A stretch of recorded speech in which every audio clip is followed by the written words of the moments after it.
Simple and easy breakfast recipe bread omelette. అందుకోసం ముందుగా ఒక గిన్నెలో సన్నగా తరుక్కున్న ఉల్లిపాయ ముక్కలు, పచ్చిమిర్చి, కొంచెం కరివేపాకు, సన్నగా తరుక్కున్న కొత్తిమీర, అలాగే సన్నగా తరుక్కున్న టమాటాలు, రుచికి తగినట్టు కొంచెం ఉప్పు, ధనియాల పొడి, కారం పొడి, మిరియాల పొడి, అలాగే జీలకర్ర పొడి, కొంచెం పసుపు కూడా వేసేసి అన్నీ బాగా మిక్స్ అయ్యేటట్టు కలుపుకున్నాక ఇందులో ముందుగా పగలకొట్టి పెట్టుకున్న 6 గుడ్లను కూడా వేసేసుకొని బాగా బీట్ చేసుకోవాలండి.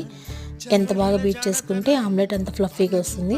ఇప్పుడు బ్రెడ్ స్లైసెస్ని బోత్ సైడ్స్ బాగా రోస్ట్ చేసుకోవాలి.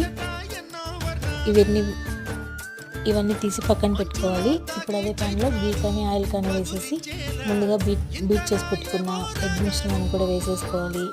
పాన్ అంతా పరుచుకున్నాక వేయించుకున్న బ్రెడ్ స్లైసెస్ కూడా పెట్టేసి 2 సైడ్స్ కాల్చుకుంటే బ్రెడ్ ఆమ్లెట్ రెడీ అవుతుంది.